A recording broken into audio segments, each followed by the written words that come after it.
បាទនៅចំណុចនេះគឺយើងនឹងបន្តពិនិត្យមើលទៅលើ passé composé ដដែលប៉ុន្តែយើងផ្ដោតទៅលើ auxiliaire être et avoir សូមពិនិត្យមើលជាមួយខ្ញុំកិរិយាសព្ទមួយចំនួននៅពេលដែលយើងប្រើជាមួយនឹងបាទauxiliaire être ឬក៏ avoir ដូចជា rentrer sortir monter descendre passer se conjugue avec être et avoir មានន័យថាអញ្ចឹងគេសព្ទមួយចំនួនគឺយើងអាចប្រើប្រាស់ជាមួយនឹង auxiliaire être ក៏បាន avoir ក៏បានប៉ុន្តែនៅក្នុងលក្ខខណ្ឌមួយដែលពិសេសវាមិនមែនសិតតែបានទេវាអាចប្រែប្រួលផ្លាស់ប្ដូរទាំងអត្ថន័យបាទទម្រង់និងអត្ថន័យខ្ញុំលើកឧទាហរណ៍មួយបើសិនជាវាប្រើជាមួយនឹង être ន័យផ្សេង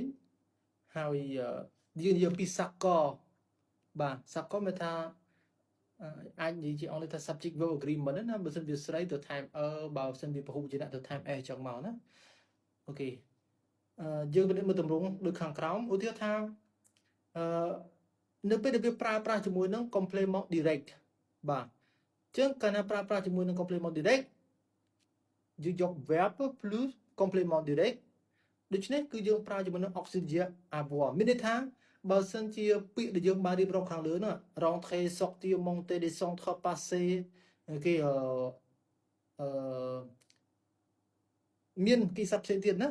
នៅពេលដែលយើងប្រើជាមួយនឹង complement direct ជាកម្មបត្តិផ្ទាល់នោះយើងប្រើជាមួយនឹង auxiliaire avoir សូមឧទាហរណ៍ j'ai passé le bac អញ្ចឹង le bac គឺ baccalauréat passer le bac មានថា complément d'objet direct ជាកម្មបត្តិផ្ទាល់ដូច្នេះកន្លែងនេះ passer គឺយើងប្រើជាមួយ auxiliaire avoir ប៉ុន្តែសូមមើលខាងក្រោមឧទាហរណ៍ថា tu as passé des vacances អញ្ចឹង ici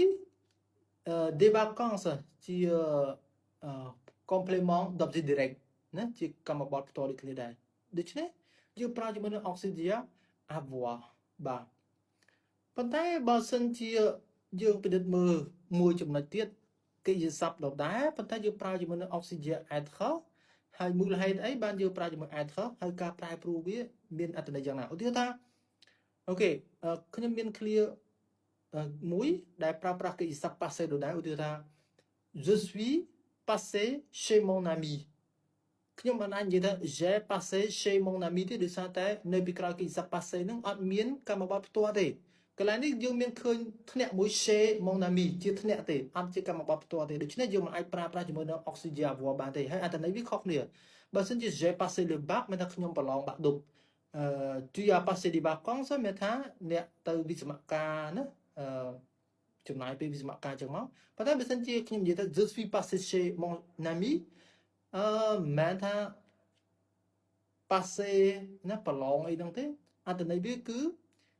ទៅលេងណា je suis passé chez mon ami ទៅលេងទៅសួរសុខទុក្ខអីចឹងមកផ្ទះមិត្តភក្តិរបស់ខ្ញុំ il est OK monté dans le bus monté កន្លែងនេះមានថាឡើងអញ្ចឹងគាត់ឡើងអូខេរថយន្តក្រុងបាទអញ្ចឹងដោយសារតែ dans ហើយនឹង chez គឺជា preposition គឺជាធ្នាក់យើងមិនអាចប្រើប្រាស់ជាមួយនឹង auxiliaire avoir បានទេដូច្នេះអ្នកទាំងនេះអាចទាញការកំណត់សម្គាល់មួយបានថាបើសិនជាកិរិយាសព្ទដែលយើងនិយាយកន្លងមកថាវាជាកិរិយាសព្ទដែលប្រើប្រាស់ជាមួយនឹង auxiliaire être ហ្នឹងណាយើងប្រើ auxiliaire être លុះត្រាតែវាអត់មានកម្មបត្តិផ្ទាល់នៅពីក្រោយវាអត់មាន COD នៅពីក្រោយវាតែបើសិនជាវា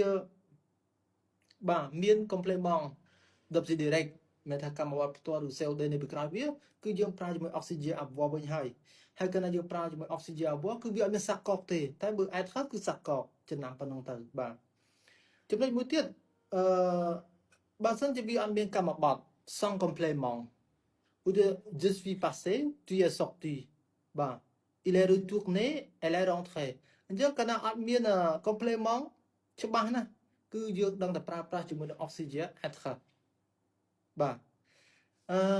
បន្តមកទៀតចំណុចបន្ថែមទៀតគឺពពួក verb pronomino កិច្ចសព្ទដែលប្រធានធ្វើពលលើខ្លួនឯងបាទឧទាហរណ៍ថាយើងមាន ce ជា pronom réfléchi plus verbe OK toujours être même avec complément direct Chẳng kê bà chạ dương cho bà nè. Bà xin chỉ bà phụ kỳ sạp pronomino.